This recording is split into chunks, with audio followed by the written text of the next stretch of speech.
Hi guys, Mark Crossfield here, going to try today Callaway Great Big Bertha Epic Sub Zero against the Mizuno JPX900. Both performing very well for me off course. We're on the course, so we're going to see how they perform out here in the real environment as well. If you want full reviews on both of these drivers, check my channel out. There's individual ones. This is going to be more of a little compare. Let's get stuck in.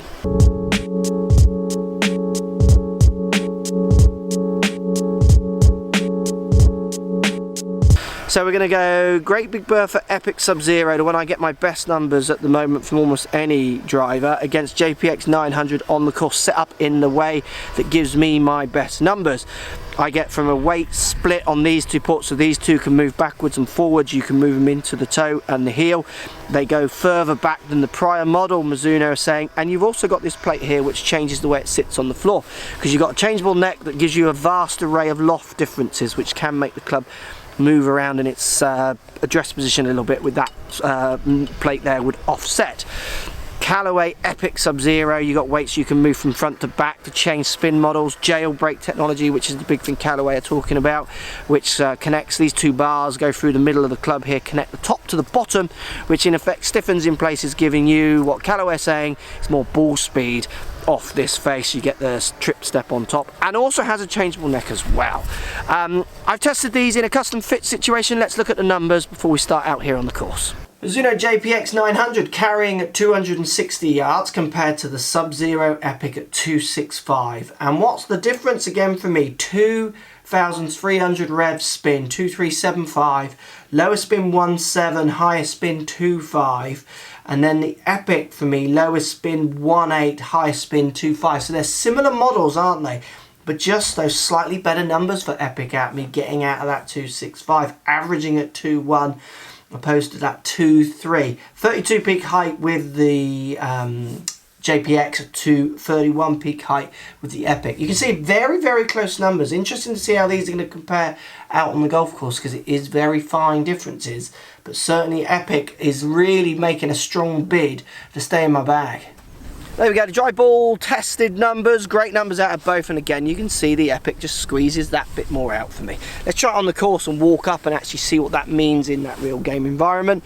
So both of these, obviously, the Mizuno is hard to beat on looks. I think if it was a beauty contest, Mizuno would win most times. It does look stunning. It's not saying the Epic doesn't look good, it does, but the Mizuno in its blue just looks fantastic. Right, white and red, got to aim up the left with Epic. It definitely moves more to the right for me. Oh, I've ripped that. Oh, that's a knuckleball. A knuckleball! I will be shocked if that gets past that, but we will see, because bounce plays its part when you start looking at numbers. I think it's so interesting at the moment, because so much talking about numbers. Obviously I'm always going to go with the club that gives me the best numbers, but when I've realised when you get that out on the course, what that equates to lowering handicaps, making you play better, is often very, very small amounts. Hence, handicaps aren't really getting better, and hence the R&A and USGA are trying to keep it all in your hands. That's their mission statement, if you didn't know. Right, so let's try the JPX900. Just looks great. Just is such a Running Bird logo, blue lipstick around the outside, does look very good.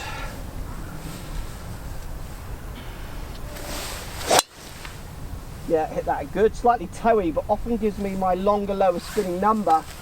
Again, looking forward to seeing what they have come out up there. A much higher ting with the Mizuno. I do like the duller sound of the Sub, and I think that will appeal for more of your better player. They like that sound as a general rule, where I think your average amateur might go more for the sound of this, because it makes you have, it's that bigger crack that makes you feel like you've given it that bigger hit.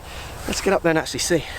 I love these tests because it just puts it in such a real environment and shows you maybe how the dry ball tests are true. But so look, this is Mizuno, and that is my Sub Zero up there, which I hit both of these pretty good. The dry test showed a few yards extra carrying. 4, 7 or 8 yards difference in total distance there. arguably half a club if it was an iron into a green, but I personally at my level wouldn't notice much of a difference between half a club. I think you'd struggle to see a scoring distance. You'd have to have a data capture of hundreds and hundreds of shots. Two good drivers performing well. Let's try on a few other holes. So let's give it a bit of accuracy test as well as a bit of distance. Par 4, blind tee shot and very narrow with gorse and bits up there. Let's start with Epic first. See how close they were on the last. Again, aiming up the left with the Epic.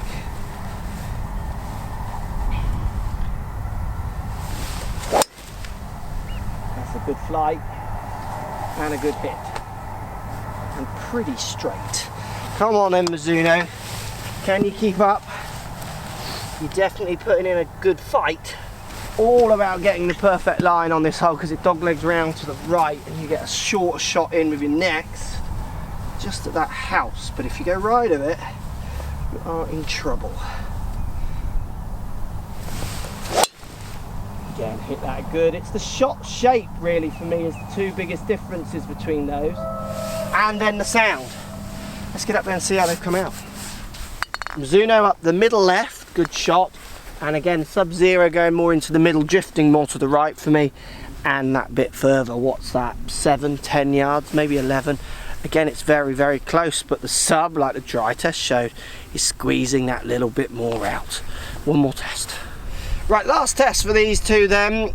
It's a drivable par 4, it's 280, wind off the right. Gonna hit them both hard. When I tend to hit them hard, I can overturn them, which is something I'm enjoying about the Epic's fade shot. I don't feel like I can do that as much with this one. Can I get to the green is the big question. I am gonna need some roll.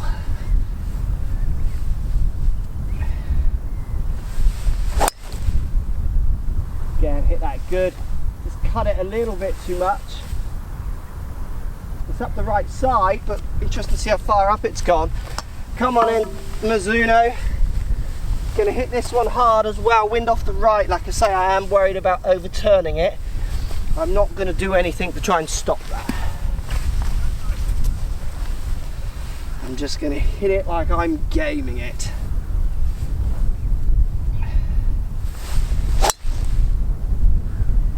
Again, that's good. Up the middle left, it has gone more to the left. That's the safer side on this hole. Don't know, I reckon there's gonna be not much in those two. Right, here you go, that final test, both hitting fairway, both pretty accurate, which again is a lot of me, more than the club. I do question people's ideas of accuracy around clubs a little bit. And very similar, next to nothing, maybe 1 yard in difference there. I would probably choose to putt both of those in my negative way, but now my chipping's better, I might choose a chip. But I wouldn't see advantage over those. For me, Epic sneaks out a bit more yardage. I like the fade bias it gives me. Obviously, if you really love this club, you could set it up to do the same, obviously with the changeable weights. I'm just enjoying that extra few yards I do squeeze on this one when I knuckleball it. But both of them performing very, very well. Post comments down below, which one would you go for and why? Are you going to test them? And if you are, make sure you're getting custom fit. If you get a chance to take it on the course as well, take that as well. Follow me on Twitter, Facebook, Instagram, Snapchat, Periscope, all the normal social places. Also, come and visit my new website, markcrossfieldgolf.com. See you over there.